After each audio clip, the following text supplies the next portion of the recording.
How can we build a meaningful life, no matter what your gifts or trades might be? That's the topic that we're going to address today on Flourish-Meant. I'm your host, Tina Yeager. And today I have a very skilled and expert guest with me. His name is Dave Hataj, and he's an author, a skilled labor advocate, and founder of Craftsmen with Character.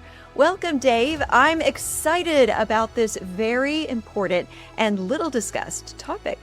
Tina, my pleasure. I love their enthusiasm for this topic because I think it's way overlooked. So I really look forward to engaging with you on this. Dave, let's talk about your personal journey and why you found it was critically important for everyone to understand about meaningful work and the people that always get overlooked as having meaning in their work. Well, I think, Tina, I have to go back to the beginning. I grew up in a blue-collar family here in southern Wisconsin, and my mom and dad started a machine shop back before literally I was born. And so coming up through the company and running a big power hacksaw by the time I was 5 and becoming a machinist all through high school. And by the time I graduated, I didn't have any plan. I didn't know what I was supposed to do with my life. Higher education wasn't really valued in our family. So my dad said, well, you're going to be an apprentice. You're going to be a machinist. So the problem, though, was in our family, both sides of our family have a legacy of alcoholism, of addiction, and just a lot of the stuff that a lot of blue-collar folks struggle with. And so I was following in my dad's footsteps for a while. And when I was 19, the Lord got a hold of me. I should also back up and let your listeners know that when I was 18 working in the shop, my dad had told my mom, he's never going to amount to anything. And I was true. I was a kid with low self-esteem. I had no sense of purpose and direction, and I was drinking heavily. I was just kind of a mess. And then when God got a hold of me, probably within a year, my dad said, I don't know what happened to you, but you could double or triple the size of this place in a couple of years. My dad was not a believer. My mother was a strong believer. So I was kind of stuck in the middle all those years. And you know what happens when you really become zealous for God? People say, oh, you're meant to do what? To be a pastor, to be a missionary, because that's the career path we're often told to be on. So I followed that path for a while. Ended up in Southern California, working in a large mega church as a pastor with college students, even though I hadn't been to college yet, which was God's sense of humor. But I kind of had a burnout experience. I was trying to figure out, Lord, I don't think I'm meant to work in a church as a pastor. So what do I do? Long story short, ended up going to theological graduate school up at Regent College in Canada. And while I was there, I took one of these classes at What Color's Your Parachute? What are you meant to do? And through that, it said, you are ideally suited to go back and run a small family-run manufacturing company. And that was just stunning because this is not the place I ever wanted to come back to. So for the next literally 15, 20 years, the question I've wrestled with is, what is being a believer? What does the kingdom of God have to do with the blue-collar machine shop? And I have doing my master's on really exploring that. And over the years, I've just realized us blue-collar people in the trades and manufacturing, craftsmen, we're often not validated and we're very much overlooked too often. So my passion now is how can we give dignity to so many of us that God has called us into the workplace to work with our hands and our heads and our hearts and recognizing that's kingdom work. So that's why I'm writing. That's why I'm speaking. I just want to get that message out that there's so many of us that just need to understand how valued we are in God's eyes and what we do in our work. It sounds like there are some inherent barriers that are put up by the enemy of our souls to prevent those who do have God-given dignity from recognizing it and acting it out and fulfilling a very critical purpose in the world and in the kingdom of God both together. We're making concrete places for people to make the kingdom work move forward in these craftsman skills and expertise and giftings. This is a gifting. It's an anointing just as important as a pastor's anointing. Can you talk about some of these barriers that people, like you said, there are some in blue collar families that are both generational, emotional, and mental health oriented that are getting in the way of this whole generation now? It's a generation of people or two that don't see themselves as valuable. Yeah, Tina, I think there's two things going on here. One is in the world itself, we just don't value the trades, manufacturing. I think COVID did this kind of a strange favor because for the first time in my lifetime, people were asking which jobs were essential. And when society shut down and we thought only medical people were essential, it really exposed the fallacy that no, every job is really critical. And if we go back to the creation mandate in Genesis that we're told to help the world thrive and prosper, that means we're all needed, all hands on deck. So society has often undervalued those of us in blue collar work. So that's one big mistake. But then the church itself, we're all kind of victims of really bad theology that says you have the secular and sacred divide that says some work is more sacred than others, and the rest of us are just, part-time followers of Jesus or something, that our work really doesn't matter. So I think those two things together are big barriers for the average believer to understand you're desperately needed. And the kingdom of God comes through you every day of the week when you're at work in really beautiful, powerful ways. Let's look at the Genesis 1 and 2 world, the ideal that God set for us, and the ideal that Jesus is beginning to restore by him coming and redeeming the earth. And this is the ideal we're to look forward to as we're bringing the kingdom of God to earth by fulfilling his purposes. That is that God put Adam in the garden, Adam and Eve, and he told them to subdue the earth, to work the earth. And the work was part of that fulfilling, wonderful, perfect life that God has granted for us. How did we get so far away from recognizing work as a blessing? That's a great question.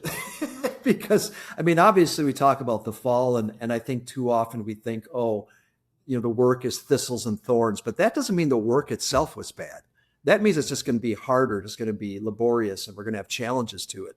But God himself is a worker. He's the creator. And so as his kids, we are co-creators meant to join him in that work. So again, I think we're living with some really bad theology, but if we are meant to help the world prosper and thrive, you just look at any industry. I often work with my students and I said, show me one piece of paper, the simplest thing that's in this classroom. How many jobs and how many industries are necessary just to make one piece of paper? And the kids often look at me like I'm kind of crazy. I say, no, seriously, where does a piece of paper come from? Well, it comes from a tree. How do you get the tree out of the woods? Well, we have to cut it down. With what? Well, chainsaw. What's a chainsaw made out of? Well, it's plastic, it's electrical and iron and so on and so on. And within 5 minutes, I can point to literally dozens of different industries and tens of thousands, if not millions of jobs just to create a piece of paper. So I think this whole thing of helping the world thrive and prosper, we have to recognize again that all of our jobs are critically important, from a programmer to an IT person to a mechanic to a miner to a logger to logistics, truck drivers, all of those. There's the symphony of the marketplace that we talk about, that we're all needed. And we all need to understand that since God is a worker, we're called to work. And I don't think it's an accident that Jesus came as a craftsman, right? So if he's our ultimate example, why don't we lift up the craftsmen, the trades, as the ultimate example or career path of godliness? I think the key is in something that you just said about partnering with God in our work. Whether or not we find fulfillment, whether or not we experience the anointing that can be part of that work, depends on whether we're doing it with him or apart from him. And that is what changed our view of work really at the fall, is we were no longer partnering with God and working in community with him, in perfect tandem with him, and in alignment with him. But if we can turn that back into the way that God wants it redeemed, where no matter what work we're doing, what we're called to do, he is partnering with us in it, and we can use it as part of our worship. When we are worshiping God as we work, that changes everything, doesn't it? Well, exactly. And I think my favorite passage, one of my favorite passages, is in John 15, when Jesus talks about that, he is the gardener and he is the vine and we're the branches. And that he says, without me, you can do nothing. So I think you are absolutely correct that when we really develop and cultivate our spiritual life and our connection to God, our perspective of our work radically changes. And it's one of the prayers that I pray literally every morning when I come to work. Lord, help me to see making gears, because I'm a gear maker. Help me to see every aspect of my job as you see it. Help me to see my employees as you see them. Help me to treat our customers and our suppliers as you would have me do that. And since I've been praying that for 34 years now, my view of work and my shop, it's a sacred place. This is where we worship God. This is where my giftingness is able to be expressed in offering my worship back to God through every moment that I have at work. And I should say it's not always easy. There's a lot of thorns and thistles, but this is where I'm meant to be, to serve God with my entire being. There's something about that creative gift, the problem-solving part of it, the making things with your hands, the artistry, the craftsmanship that connects us with God as creator, that aspect of his personhood and who he is. And doing that work can connect us with that art. And yet, you're talking about blue-collar families struggling with drowning out that need to create that artistic element of who they are in alcohol and drug addictions, of having low self-esteem because they don't see value in it. Let's talk about those things that often get in the way and make people think that who they are is not important. Not just what they do is not important, but who they are is not important. Yeah. Yep. I think all those things that you mentioned, the addictions, and whether it can be alcohol or social media, whatever, those are all things that really numb us. And I think in my own family, since we didn't understand the dignity of what we're called to do, we all have what's often called that God-shaped, void in us that only he can fill. When we don't recognize how important we are in God's eyes and to our work, all those things are coping mechanisms to numb that pain.